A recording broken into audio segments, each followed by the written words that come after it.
I don't know what made us decide to try the Randonautica app. Maybe it was due to our boredom with everyday life. Or perhaps we wanted to believe that we could find something interesting and unusual in this dull world. I don't know what made us decide to try the Randonautica app. Maybe it was due to our boredom with everyday life.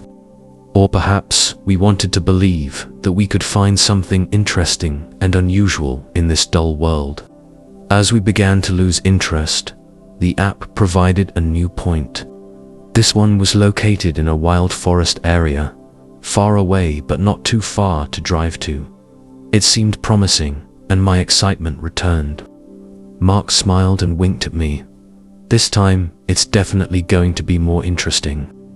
We drove for about half an hour, navigating the small, winding roads that led out of town. A strange feeling started to rise within me as the road became increasingly deserted. There were no houses nearby, just dense thickets stretching to the horizon. The car stopped at the roadside, and we continued our journey on foot. A narrow path appeared before us, leading deep into the forest. "Looks like this is our destination," I said, trying to hide my anxiety. Still, Mark remained confident and cheerful. We walked on, the dim light filtering through the canopy above, the cold wind weaving through the gaps in the leaves, creating a rustling sound that echoed around us. Each step took us deeper into the forest. I didn't know what I was hoping for, but everything around us began to feel strange. The silence was unsettling, punctuated only by our footsteps and the soft rhythm of our breathing. Did this app really lead us to something special, or was it just a prank by an algorithm? That question echoed in my mind, but I didn't voice it. We kept walking, unaware that we had entered a peculiar adventure, and that there would be no easy way out as we had imagined. We continued deeper into the forest, each step making the surroundings feel even more bizarre. The shadows of the trees stretched long under the faint light, and the wind whispered through the leaves, producing strange sounds. There was a feeling that we were wandering into a place that didn't belong to this world, and a nameless anxiety began to grow within me. Then we discovered something unusual. On the narrow path, right in the middle of the dense bushes, a small stick was planted in the ground. At the top of the stick was a faded yellow piece of paper, fluttering in the wind. Mark and I exchanged a glance for a moment. Who would leave this here? I thought to myself, wondering if this was part of a game or just a strange coincidence. Mark picked up the piece of paper, and we leaned in to read the handwritten message on it. "Write down your phone number." A cold wave ran down my spine.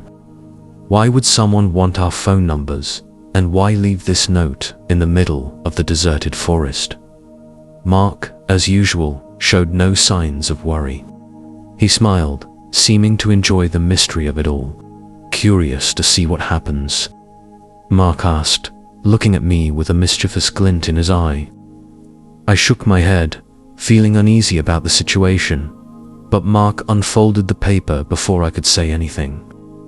Inside was another message, far more bizarre than the first. "I can give you my phone number or email address. Just give me your address, and I'll send it to you." I couldn't believe what I was reading. This note seemed like a twisted game or some sort of trap, and it did nothing to reassure me. But before I could intervene, Mark pulled out his phone, wrote down his number on the paper, and placed it back where it was. He smiled at me, but I could see a hint of tension in his eyes. "Why did you do that?" I asked, my voice clearly laced with concern. "Just curious. What's so scary about it?" Mark replied, though his tone lacked the usual confidence. We were about to continue walking when I suddenly noticed something even stranger. Right next to the small stick, there was a large branch fallen down, along which hung a long line of brass, as if they had been intentionally arranged. The brass were brand new, in various colors, lined up without any explanation. My heart raced. "What the hell is this?" I whispered. Everything suddenly felt inexplicably bizarre. The brass seemed deliberately placed here. But why brass? And why in the middle of this forest? Mark noticed too and frowned, clearly losing his composure. "Someone must be messing around," he said, but it was clear he didn't believe his own words. We stood still for a few seconds, staring at the strange scene before us, before deciding it was time to leave. We both quickened our pace, an unsettling feeling enveloping us. What we had found had turned this adventure into something no longer exciting, but rather terrifying and unpredictable. Yet, neither of us realized that this was just the beginning of the bizarre events that were about to unfold. We continued deeper into the forest, despite the uneasy feeling from what we had seen. The air around us seemed to grow more suffocating. I couldn't shake off the strange image of the brass hanging along the branch, and in my mind, the thought that we should turn back began to take shape. But Mark, as usual, remained curious and wanted to push on a little further. It seemed he didn't want to miss anything interesting or strange that this forest might be hiding. The deeper we went, the more bizarre traces emerged. I started to feel like we were no longer the only ones here. On the damp, moldy ground, there were faint footprints, as if someone had passed through this place before us. Then we stopped when we discovered another object, 2 brand new packs of condoms, carelessly discarded on the ground, as if left in haste. Mark and I exchanged bewildered and somewhat anxious looks. "What is going on here?" I whispered, unable to hide the fear in my voice. "I don't know," Mark replied, but this time his tone lacked confidence. He bent down for a closer look and picked up a small rusty pot nearby. It looked like it had been used for a fire chard, and with remnants of charcoal still inside. This pot, combined with the 2 packs of condoms and what we had seen earlier, made everything feel too bizarre.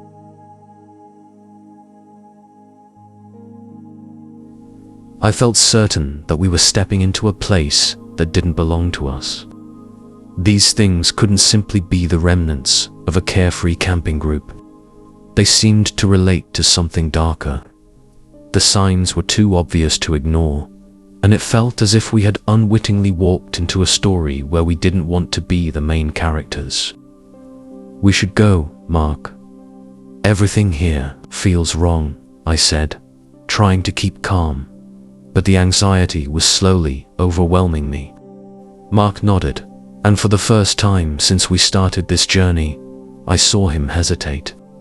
He set the pot down, and we both began to retrace our steps along the old path. We didn't say a word, moving silently, listening to every little sound around us. Everything suddenly felt too quiet, unsettlingly so.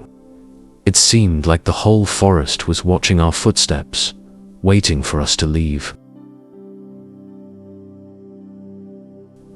When we reached the car, we both sighed with relief.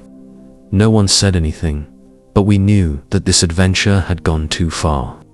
Something was very wrong here, and my instincts told me it would be better to stay away from this place. That night, Mark and I couldn't stop thinking about what had happened. We both agreed that we needed to go back and check it out again, but not immediately. Sometimes, curiosity is the only thing that leads us back to places we should avoid. Even knowing we shouldn't, the urge to explore this mystery overpowered all our concerns. So, we decided that tomorrow we would return. But deep down, I knew that we were getting closer to the unpredictable. The next morning, both Mark and I couldn't stop thinking about what we had seen. My mind spun with the eerie images of the blackened pot and the 2 packs of condoms lying hidden in the forest. Despite the lingering sense of unease, Mark and I decided to return, just to see if anything new had happened. We arrived at the forest earlier, the sunlight filtering through the leaves, making the atmosphere feel less ominous than the day before. However, the strange feeling had not faded. The path still led us deeper into the woods, and my heart raced as we approached the old spot. When we got there, we stopped and looked around. The first thing I noticed was that the paper on the small stick was gone. I couldn't believe my eyes. "It's gone," I muttered. Mark stepped closer to the stick, carefully checking the area. But there was no trace of the note where he had written his phone number. "I'm sure I left it here," Mark said, his voice sounding more serious. I could sense the worry in his tone. We both stood in silence for a few minutes, trying to make sense of what had happened, but no reasonable explanation emerged.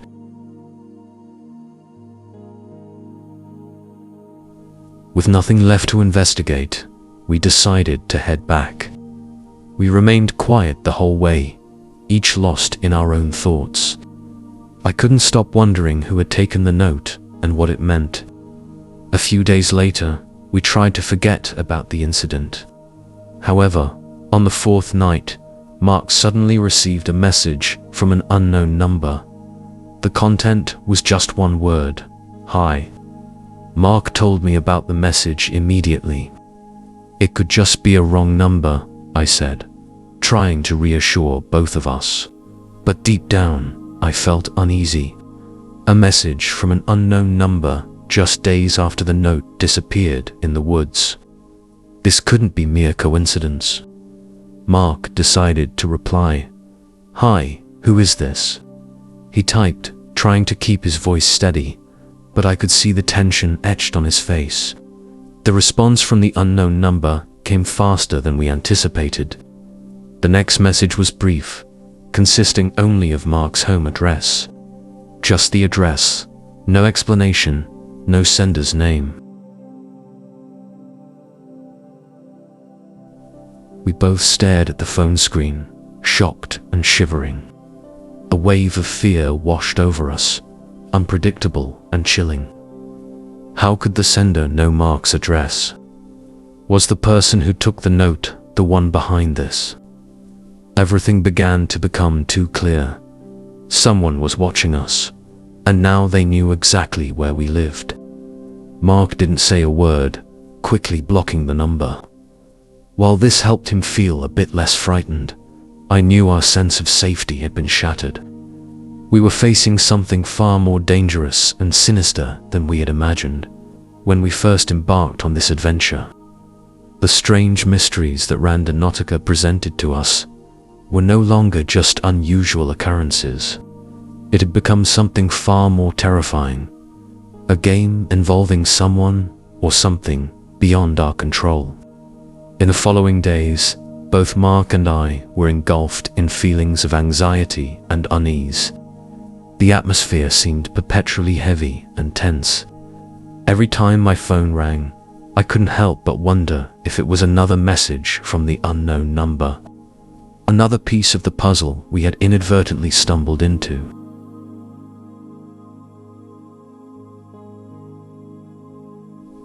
We both knew this didn't end with the brass hanging from trees, the discarded condoms, or the strange note. Something was watching us. Perhaps someone, or worse, something invisible. Mark had always been the more optimistic and rational one, but now he could no longer hide his own anxiety. We discussed what had happened many times, trying to connect the events, but it only left us feeling more tangled. There was no logical explanation for what we had witnessed. The way the note had disappeared without a trace, and the eerie message that appeared with Mark's address was too frightening. This was no longer a harmless prank or mere coincidence. We began to ask questions. Who had left those things in the forest? Had we been watched before we even started our trip? And why was Mark's address sent through that message? It felt as if an invisible hand was orchestrating everything from the shadows, and we were merely pawns in this twisted game. We began to ask questions. Who had left those things in the forest? Had we been watched before we even started our trip? And why was Mark's address sent through that message? It felt as if an invisible hand was orchestrating everything from the shadows, and we were merely pawns in this twisted game. We began to ask questions. Who had left those things in the forest? Had we been watched before we even started our trip? And why was Mark's address sent through that message? It felt as if an invisible hand was orchestrating everything from the shadows, and we were merely pawns in this twisted game.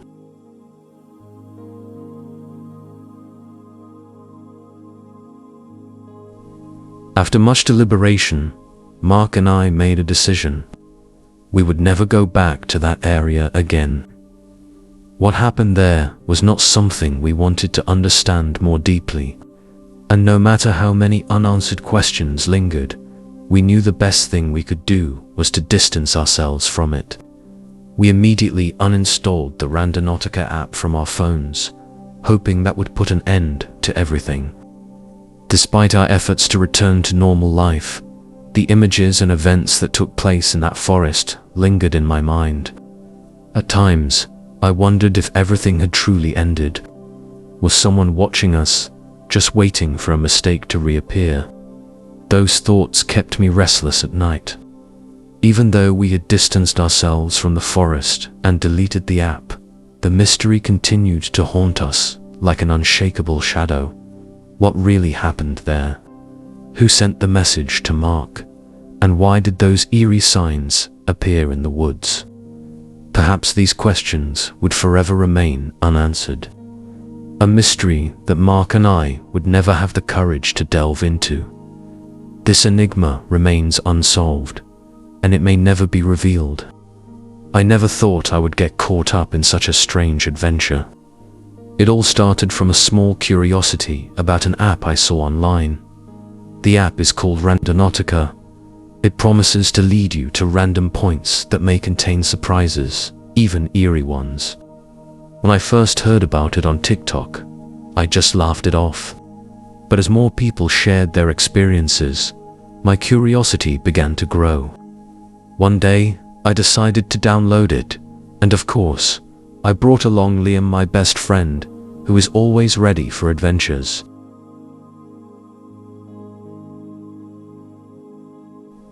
One quiet afternoon, while sitting in my room and browsing through the app, I found a location not too far from my home. A trail leading into the woods, only a few miles away. In reality, it didn't seem special at all, but that was exactly what intrigued me. Why not? I thought to myself. I sent the information to Liam, and we made plans to go the next day. The next day, the weather was pleasantly cool, perfect for an exploration. Liam arrived at my house early, and we both drove to the location the app had indicated. It was a pristine area that I had never thought I would set foot in. A shallow creek stretched out, with water barely trickling, and surrounding it were ancient trees covered in green moss. At first, everything seemed very normal. There was nothing unusual, just a small trail leading deep into the woods. We walked along the path, chatting to pass the time. But after a while, I noticed something strange under my feet. Small, old scraps of paper scattered among the dry branches. I bent down and picked one up. It was a crude drawing that looked like it had been made by a child. But something was off.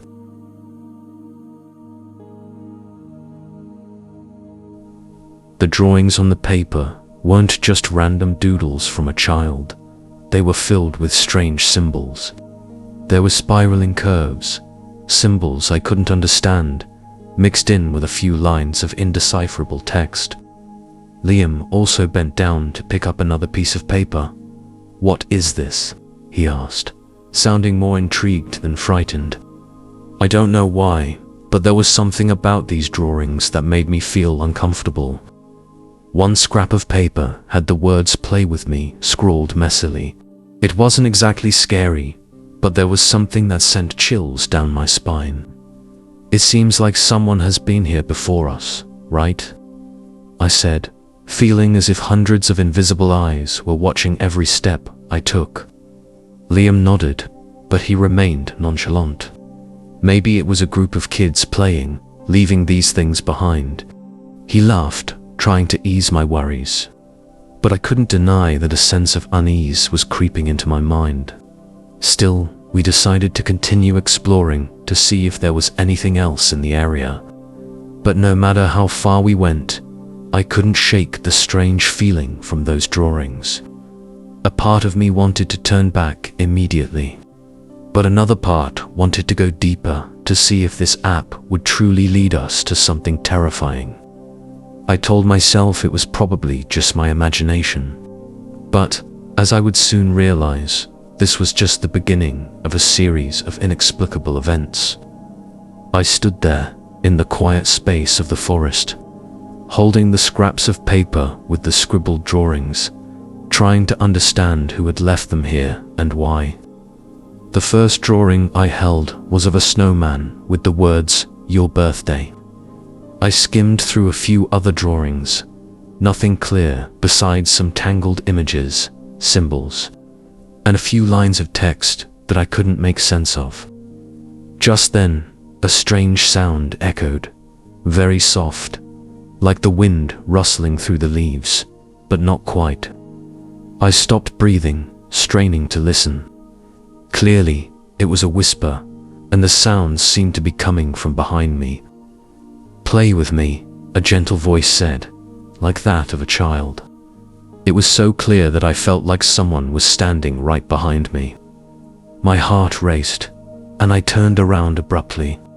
But there was nothing but the trees and the dim light filtering through the branches. I panicked, my eyes darting around, but there was no one there. Liam, standing just a few steps away from me, was still engrossed in looking at another drawing he had found. He didn't seem to hear anything. "I just heard something," I said, my voice trembling slightly. Liam looked up at me, but just shrugged. "What? I don't hear anything." I bit my lip, wondering if I was imagining things.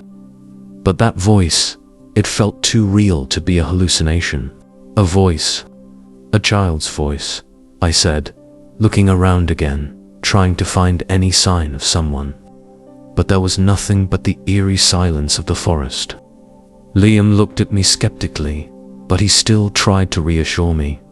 It might just be the wind blowing through the trees. Sometimes sounds in the forest can be misleading. "Don't worry, there's no one here." Even though he said that, I couldn't shake the feeling that something was off. A creeping unease began to seep into my mind, little by little, as if the air around us was growing heavier. These drawings, that voice, everything was starting to feel too strange to be just a coincidence. I decided to keep a few of the drawings and take them home, hoping I could understand them better when I had time to analyze them closely. Among the drawings I took was one with the words "play with me" scribbled in a childlike handwriting, and another with a bizarre depiction of a snowman along with the words "Your birthday." Although these drawings weren't truly scary, they created a strange, unsettling feeling within me. As we left the area, I couldn't stop thinking about the voice I had heard. It echoed in my mind, making it impossible for me to shake the feeling that someone was watching us, hiding among the thick trees. Liam remained nonchalant, but I began to suspect that we were facing something beyond a harmless prank. We couldn't stop thinking about what had happened.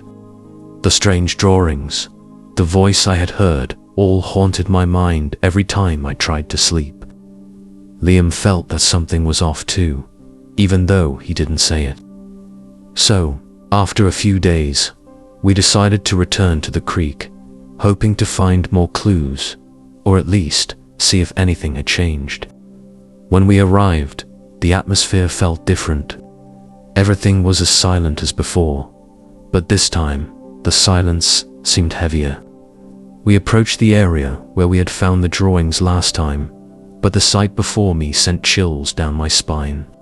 New drawings had appeared, dangling from the branches around the creek. The old, tattered pieces of paper were even more bizarre than before. I approached one drawing that hung low, at eye level. It was covered in twisted symbols that made no sense, but there was one sign I recognized immediately. My heart seemed to stop for a moment when I saw the symbol of Baphomet, symbol often associated with occult rituals and cults that I had seen online. I stepped back, unable to take my eyes off the drawing. "Someone has hung these up, Liam. This isn't random," I said, my voice trembling. Liam also began to feel anxious. He stood frozen, looking around the forest surrounding us. Clearly, someone has done this. But who and why? The sense of unease surged stronger than ever. We were being watched. I could feel it clearly. It was as if hundreds of invisible eyes were watching our every move. Inside me, fear began to morph into panic. Suddenly, the strange sound echoed again. "Play with me," the soft voice reverberated in the air, this time clearer, sending shivers down my spine. The voice seemed to come from all around, enveloping us in the eerie stillness of the forest. I looked around but saw no one. "Did you hear that?" I asked Liam, my voice hoarse. This time, Liam heard it. He nodded, his eyes wide, and I could see the fear reflected in them. "We need to get out of here, right now." Without another word, we turned and ran, our hearts pounding with panic. We didn't know who or what was whispering to us, but one thing was certain. We didn't want to stay to find out. The sound of our footsteps echoed on the ground as we sprinted down the trail, weaving through branches and underbrush. I felt like someone or something was chasing us from behind, making me too scared to look back. We didn't stop until we were out of the forest, our breaths coming in gasps, hearts pounding in our chests. Even when we were safely in the car, I still felt the presence of something, as if the forest didn't want to let us go. We didn't speak at all on the way home, each lost in our own thoughts and fears. Even though we had left the creek behind, I knew one thing for certain: what we had encountered was not merely drawings or harmless pranks. Looking back, I realized that there are some things that shouldn't be explored too deeply. I couldn't stop thinking about what we had experienced at the creek. Every time I closed my eyes, I could hear that whispering voice, and the images of those strange drawings hanging from the trees still haunted me. Unable to keep everything inside, I decided to post a video documenting our exploration online. At first, I thought it might just be a way to relieve my anxiety, but little did I know it would lead to something even more frightening. Just a few hours after the video was uploaded, a comment appeared that sent chills down my spine. A viewer pointed out that in one frame, there was a small face peering out from behind a tree in the distance. I rewound the video, and sure enough, during that brief moment, a faint small face emerged from behind the tree. But the scariest part was that at that time, it was just me and Liam there. There was no one else with us, and certainly no child nearby. My heart raced, each beat pounding in my chest. I couldn't explain where that face came from or who it was. Could it be a child or something even more terrifying? A sense of unease crept into every corner of my thoughts. I knew I had to go back one last time, despite the fear rising in me that this time we would confront something even more dangerous. Liam didn't want to go back, but after much persuasion, he agreed to come with me. We both knew this could be a mistake, but the urge to find answers was too strong for us to stop. Upon returning to the creek, the atmosphere felt even heavier than before. This time, not only were there new drawings hanging up, but there were also more obvious signs that something was very wrong in this place. We stepped into the central area, and this time I discovered an old diary lying near the base of a tree. Its cover was torn and yellowed with age, but inside, the pages were strangely clear. Each page contained frightening writing and symbols, as if they were part of some dark ritual. The symbols resembling Baphomet appeared again, accompanied by faint writings alluding to ancient and mysterious ceremonies.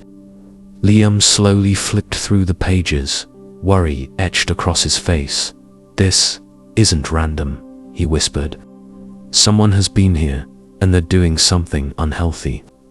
Just when I thought things couldn't get any worse, I discovered another object nearby, a makeshift Ouija board made from cardboard, with scribbled handwriting that was recognizable enough to confirm it as a Ouija board. Next to it lay a large knife, rusted and looking as if it had been there for a long time. A strong sense of danger rose within me. All these things, the diary, the Ouija board, the knife, indicated that someone or something was playing a game that was far from harmless in this place, something that Liam and I should not get involved in. I felt like we were taking too great a risk, facing something we couldn't control.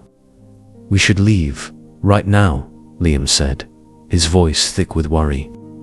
I agreed immediately. We both quickly left the creek, as if something invisible was pursuing us from behind. As we exited the forest, I had the feeling that this time, we had truly touched upon something dangerous, something that should not have been sought after, and I wasn't sure if we could escape it easily. After leaving the creek for the last time, Liam and I decided never to return. My heart still raced every time I thought about what we had seen, the diary, the Ouija board, and the knife.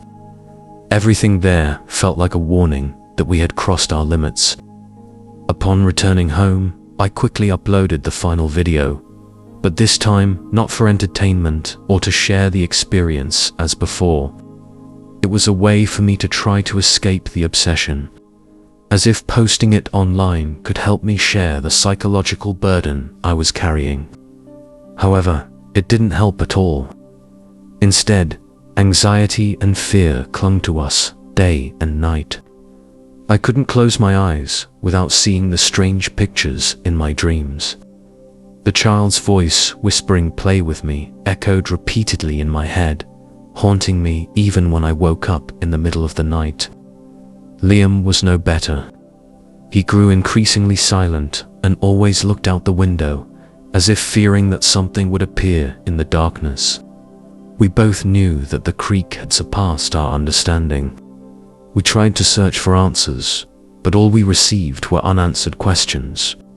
The pictures, the mysterious sounds, and the shadow of the child all seemed designed to lead us into a place that humans should not enter. Part of me still wanted to understand what had happened, but the other part knew that we were toying with something far too dangerous. Eventually, we made a decision to delete the Randonautica app. This didn't ease our anxiety, but at least it made us feel like we had closed a door that should never have been opened. Liam and I agreed never to mention that creek again, never to return to that forest no matter what happened. The things we had seen did not belong to the ordinary world, and trying to understand them only drew us closer to the unmanageable. I know for sure that the mystery behind the pictures and the child's voice will never be resolved. The viewers of our video might think it's all just a prank, a thrilling story on the internet. But Liam and I knew the truth better than anyone else. Sometimes, it's better not to delve too deeply into the unexplainable. Some secrets are meant to be left undisturbed, and we learned that lesson the hard way.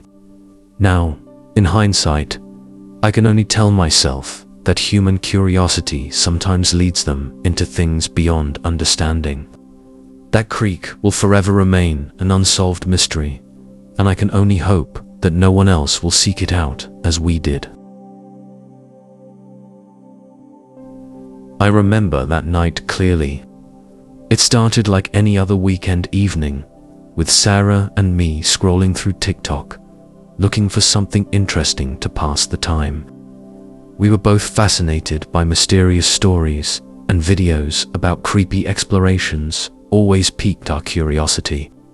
Then, we stumbled upon a video about a group of teens using Randonautica, an app that can take you to strange and sometimes frightening locations. We looked at each other, half excited and half anxious, but clearly both of us were captivated. "We should try this," I said, although I felt a bit of doubt inside. Sarah laughed and immediately agreed, and so the idea was formed.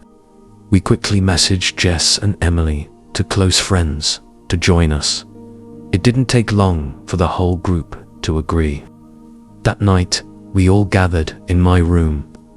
Sarah and I had already downloaded Randonautica, and together we started exploring. The app asked us to select a search radius, and after some thought, we decided on a distance of 30 kilometers, enough for a little adventure. When the app asked us about the intention of the trip, without hesitation, Sarah typed in a single word: creepy. I don't think we truly understood what we were playing with, but the excitement kept everyone from worrying too much. The coordinates provided by the app appeared on the screen. To our surprise, it was very close, just a few streets from my house, near an old, long-abandoned steel mill. I hesitated a bit, but the group was too curious to pass it up. We quickly got into the car, with me behind the wheel. The atmosphere was initially cheerful. We chatted, laughed, feeling thrilled at the prospect of discovering something new. But as we approached the road indicated by the app, the atmosphere seemed to change. It was a narrow, dark road named Eagle's Hollow Road. The laughter gradually faded, replaced by a strange silence. There were no streetlights, only darkness enveloping the space around us. The dense trees on either side of the road seemed to amplify the ominous feeling. I said nothing, but it was clear that we all sensed something was off. The heaviness in the air was hard to explain, as if we were stepping into a place we weren't meant to be. "We've arrived," I whispered as I spotted the road sign. We continued driving deeper into the road, and the initial excitement had completely vanished. Now, only a feeling of unease lingered in our hearts, and I couldn't shake the thought that we had made a mistake by deciding to come here. Eagle's Hollow Road was shrouded in thick darkness. There were no streetlights, just towering trees standing tall on either side, their shadows stretching long across the ground like invisible ghosts.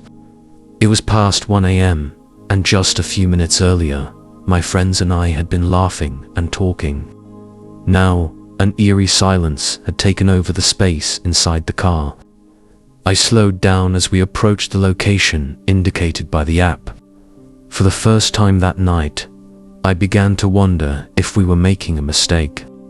Finally, we arrived at a narrow path leading deep into the woods. The dense trees and darkness enveloped everything, making the path look like an entrance to oblivion. No one spoke, but it was clear that we all felt uneasy. I glanced at Sarah, who was sitting in the passenger seat, then turned to look at Jess and Emily in the back seat. Their faces betrayed their worry. We sat still in the car, no one making a move, and the silence grew heavier. "Should we go on?" Jess finally spoke up, breaking the stillness. The question hung in the air, but no one answered immediately. I could feel the anxiety creeping into each of us. The car doors were locked, but safety felt non-existent. My phone was nearly dead, and besides the small folding knife Sarah had with her, we had nothing else to defend ourselves. The feeling of being watched began to seep into my mind, as if someone was staring at us from the darkness outside. We shouldn't stay here too long, Emily spoke up. Although her voice tried to remain calm, I could sense the anxiety in every word she said. She was right. None of us felt comfortable, and it was clear that no one was ready to step onto that dark path. After a few minutes of discussion, the group agreed that this was not a place to take risks. I quickly turned the car around, relieved by that decision. We left the trail behind, but the fear did not dissipate. The atmosphere in the car remained tense, as if something was pursuing us. I couldn't explain this feeling. Was it just an invisible fear, or was there truly someone watching us from the darkness? As I drove further away, I decided to turn the car around to head home. But none of us expected that. To get home, we would have to pass by that trail once more. I could sense the anxiety from the back seat as Emily sighed, while Sarah sat beside me, silently staring straight ahead at the road. As the car turned and we approached the trail again, darkness seemed to crash down once more, and this time the chilling sensation in my chest was stronger than ever. I continued to drive, trying to stay calm as we returned to the trail for the second time. No one spoke, but the atmosphere in the car was suffocatingly tense. The faint light from the car's headlights barely illuminated a short stretch of road ahead, making everything around us even more ominous. As the car approached the trail, I accidentally glanced into the rearview mirror, and at that moment, I saw it. A figure. My heart stopped for a moment. It was a man, standing silently right before the path leading into the woods. He wore a black cloak, his face obscured by the darkness. He didn't move. He just stood there, as if waiting for us. My breath quickened, but I didn't dare to look back for a closer look. A wave of panic surged, like a tide swelling in my chest. I gripped the steering wheel tightly and pressed the accelerator harder, trying to get us out of that area as quickly as possible. In my mind, I told myself that I was probably just imagining things, that the darkness and tension had made me see things that weren't real. But deep down, I knew that wasn't true. That figure was too clear, too real to be just an illusion. I decided not to tell Sarah, Jess, or Emily about the figure I had just seen. I didn't want to scare them even more, especially since we were all already anxious. So, I stayed silent and kept driving in the tense quiet. No one said anything, each of us seemingly lost in our own thoughts, trying to make sense of the strange feelings from the trip. I decided not to tell Sarah, Jess, or Emily about the figure I had just seen. I didn't want to scare them even more, especially since we were all already anxious. So, I stayed silent and kept driving in the tense quiet. No one said anything, each of us seemingly lost in our own thoughts, trying to make sense of the strange feelings from the trip. No one mentioned going back to that trail. It was clear to all of us that the place wasn't meant for people. The strange feeling we had experienced still lingered in the air, but no one dared to bring it up. Perhaps, like me, they had sensed something off. But instead of confronting it, we all just wanted to forget and let it fade away. I knew, deep down, that the image of the man standing there wouldn't easily be forgotten. That night, we tried to sleep at around 2 a.m., but sleep did not come easily. Every time I closed my eyes, I saw the figure of the man in the black cloak in the rearview mirror. His face was still hidden in the shadows, but his presence was too real, too terrifying. I kept telling myself that everything would be better tomorrow, that we would forget about this. But deep down, I knew, once you've seen something like that, you can't forget it. The next morning, when the sunlight filled the sky, everything seemed less frightening. Sarah and I decided to return to the trail. Daylight always brings a sense of safety, and we thought maybe we had overreacted the night before. Even so, the image of the man in the black cloak still haunted me, but I didn't want to dwell on it anymore. I needed to understand more about that place. We drove back to Eagles Hollow Road, this time during the day when everything seemed normal and less ominous. When we arrived, both of us got out of the car. I brought my phone and a small knife, just in case anything went wrong. Even with the daylight, I couldn't shake the feeling of unease inside me. This time, as we walked up the trail, Sarah and I realized that it led up to a hill. The previous night had been too dark for us to notice this. The farther we went, the stranger the place seemed. The path became steeper, and when we reached the top, we froze in place at what awaited us ahead. An open clearing appeared before us, but instead of a barren space, it was filled with trash and discarded items. Old tires, broken appliances, fast food wrappers, all scattered across the ground. But the most disturbing thing was a series of mattresses lying around. What sent chills down my spine was how they were arranged. Each one was neatly set up, with blankets, pillows, and bedsheets, as if someone had once lived here. Sarah and I stood frozen for a moment, speechless. Who had arranged these things, and why? A sense of dread crept into every fiber of my being. The entire area seemed to hold a dark mystery I had no desire to explore further. I glanced at Sarah. Her face was pale, her eyes wide with fear. Without saying a word, we both knew it was time to head back to the car. As we walked down the hill, the silence continued to cling to us. I tried not to think about the mattresses or who might have lived there, but the fear inside me grew stronger. Then, suddenly, Sarah stopped in her tracks. "What is that?" she whispered, pointing toward a small ditch by the side of the path. I followed her gaze and saw a red cooler lying quietly at the bottom of the ditch. Strangely, we hadn't noticed it on our way up the hill.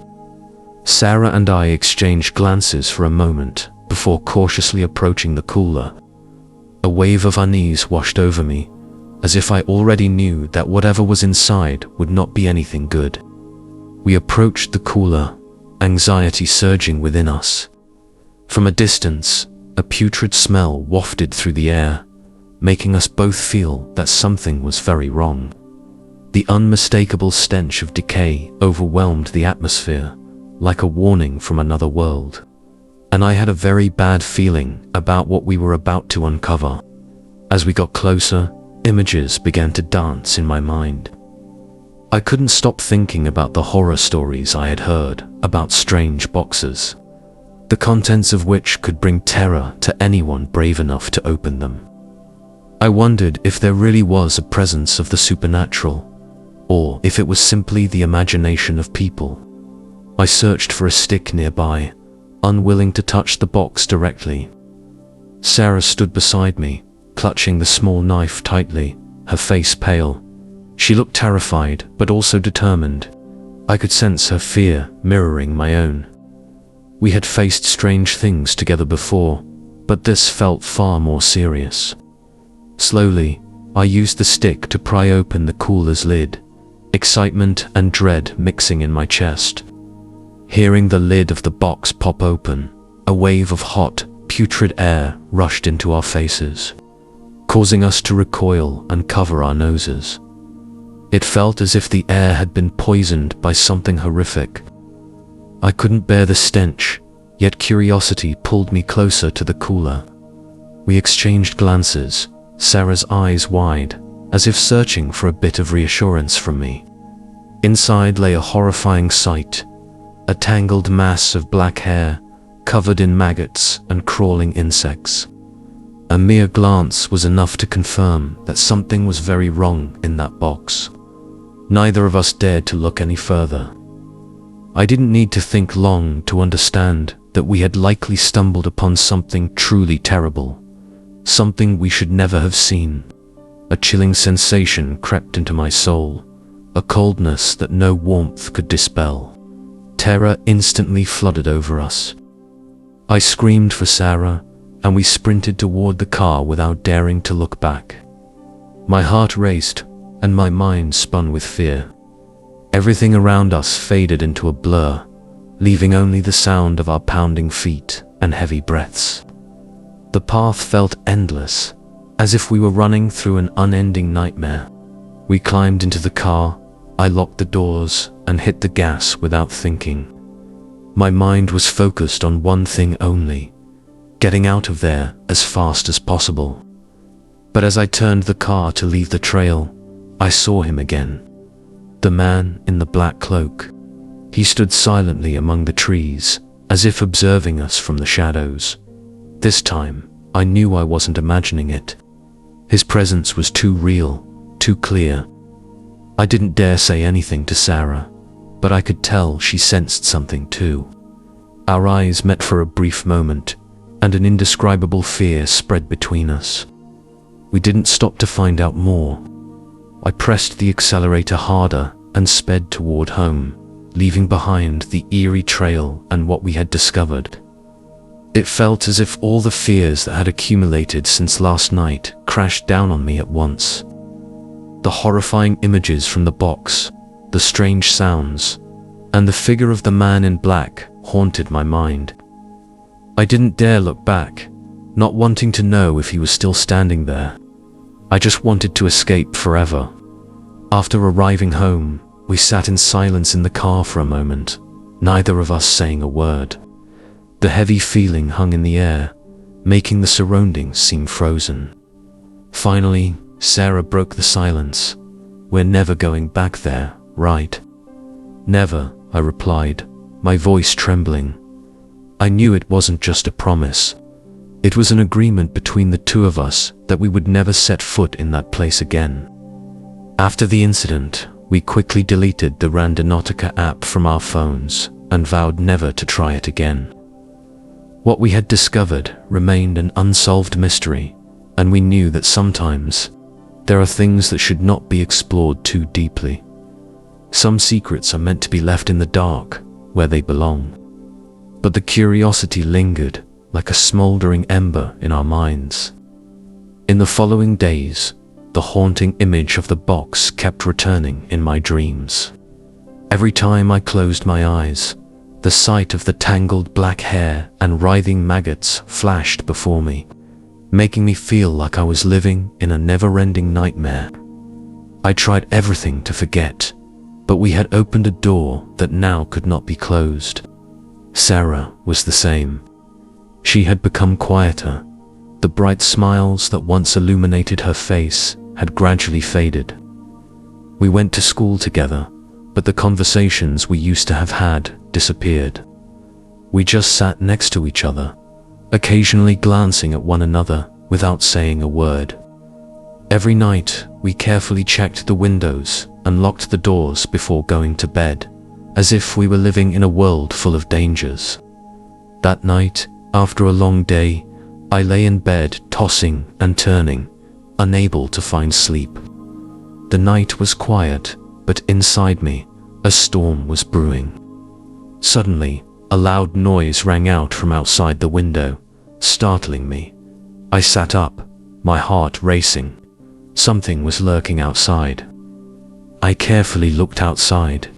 It was pitch dark, with no light except for the faint glow of a street lamp in the distance.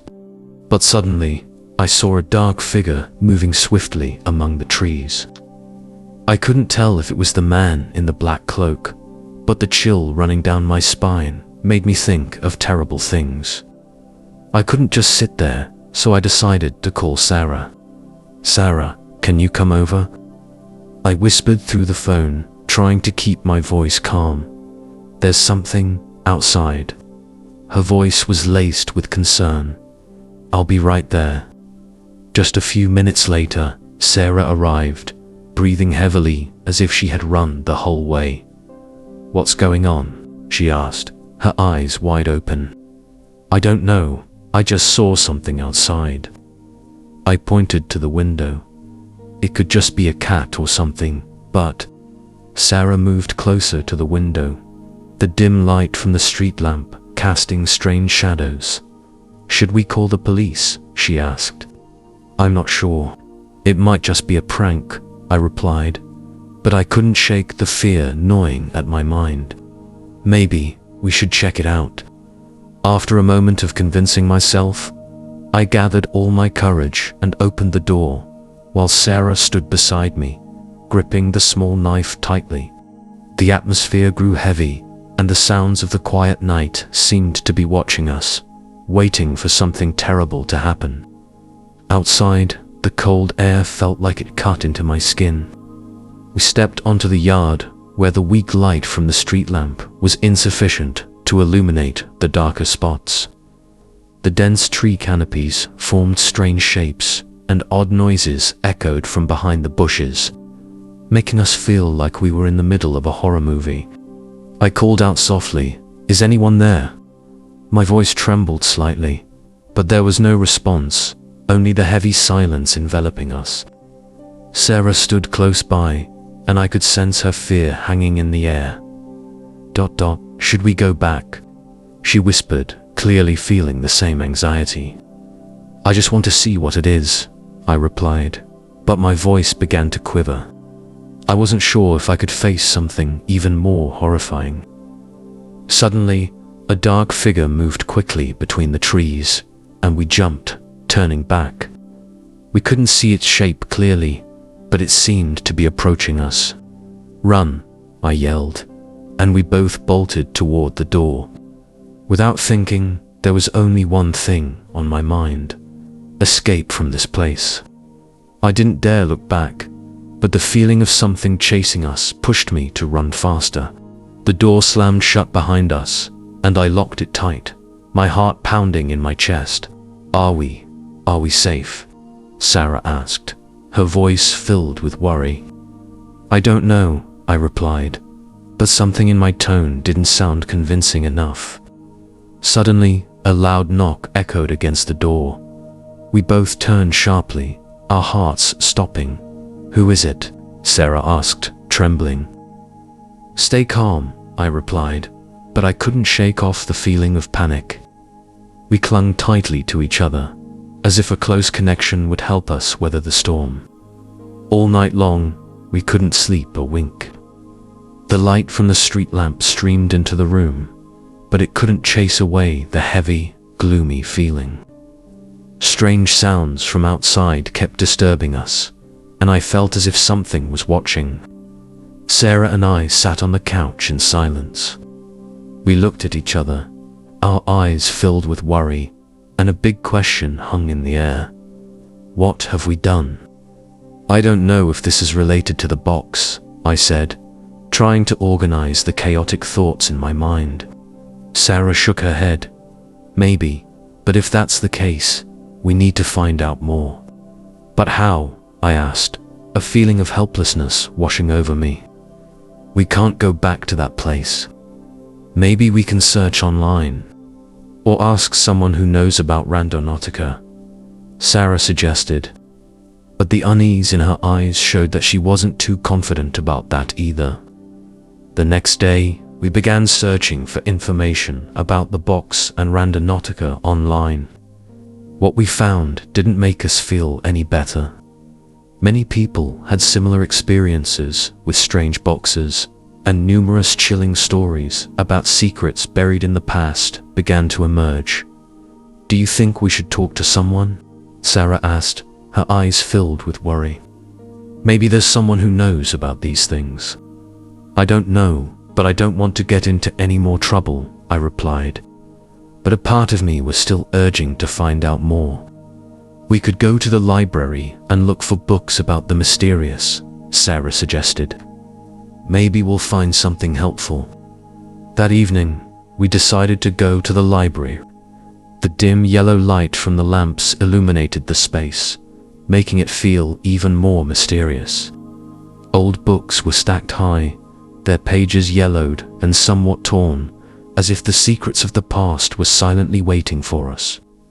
We searched everywhere, from books about the supernatural to tales of the bizarre. Finally, we found an old book with a leather cover titled Secrets of the Underground World. It felt as though some unseen force was drawing us closer to the book. I opened the first page, and strange words seemed to beckon us. "There are things that humans should not know," I read silently, a cold shiver running down my spine. "There are things buried in the dark that no one should explore." "This could be the book we need," Sarah said, her eyes lighting up. "Maybe we can find something about the box." All evening, we sat there, engrossed in flipping through the pages of the book. Stories of strange boxes, buried secrets, and mysterious deaths began to emerge. A suffocating feeling overwhelmed us, as if we were opening a door that could never be closed again. Here, I pointed to a passage. It talks about boxes that contain the souls and secrets of the deceased. These boxes are said to hold wonders, but they can also bring death. Maybe there's something inside that box we can't even imagine, Sarah said, her voice filled with worry. "We might have unleashed something terrible. We have to do something," I replied, fear and curiosity coexisting in my mind. "We can't let it go on like this." With the information we had gathered, we decided we had to return to the site of the box. I knew this wasn't a wise decision, but the weight of curiosity and responsibility pressed down on us. "We need to know what's going on," I said to Sarah, trying to sound confident, even though I was trembling inside. "We can't let this continue to haunt us."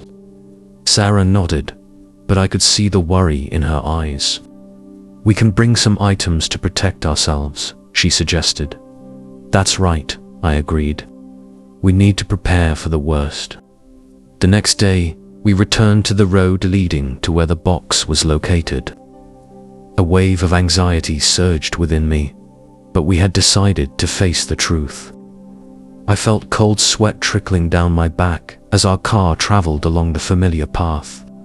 The images from that day still lingered in my mind, but I knew we needed to seek answers. When we arrived, everything was just as it had been before. The box lay there, isolated among the trees, like a haunting painting waiting for foolish souls to approach. I didn't dare look at Sarah, but I could sense the tension in the air. "Get ready," I said, trying to maintain my composure. "We'll do everything carefully."